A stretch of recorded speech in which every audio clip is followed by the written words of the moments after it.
नास्ति स्त्रीणाम पृथक यज्ञो, स्त्रियों के लिए कोई यज्ञ नहीं है।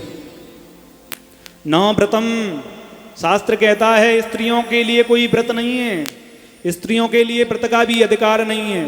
बोले व्रत का अधिकार तब है जब वो अपने पति की इच्छा के अनुसार व्रत उनसे आज्ञा लेकर ही व्रत करे, तब तो अधिकार है, तब तो उसको उस व्रत का फल मिलेगा।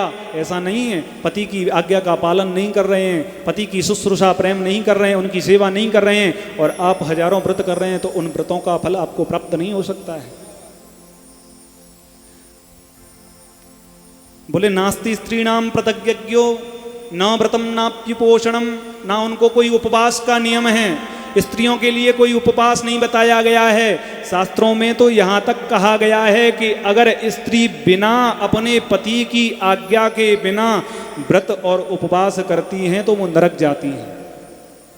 मैं अपने मनमाने ढंग से नहीं बोल रहा हूँ, हमारा प्रयास रहता है कि जितना भी हम बोलें वो सब आचार्य चरण पूज्यपाद श्री व्यास जी महाराज की वाणी को ही बोलें, बिना प्रमाण के हम कोई भी वाक्य ना बोलें, ऐसा हम प्रयास करते हैं। तो स्त्रियों के लिए कहा गया है बिना अपनी पति की आज्ञा के बिना यज्ञ करने का विधान नहीं है, व्रत करने का उपवास करने का विधान नहीं है।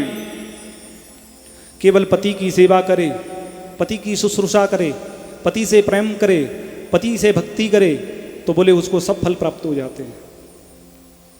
रामचरितमानस में तो गोस्वामी पाद कहते हैं कि स्त्रियों का एक ही धर्म है, एक ही धर्म एक व्रत नेमा, काय वचन मन पति पद प्रेम।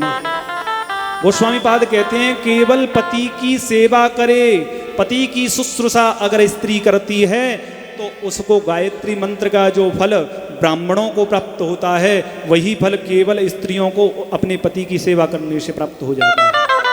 तो झगड़ा किस बात का, लड़ाई किस बात की महाराज? लड़ाई तो किसी बात की नहीं है।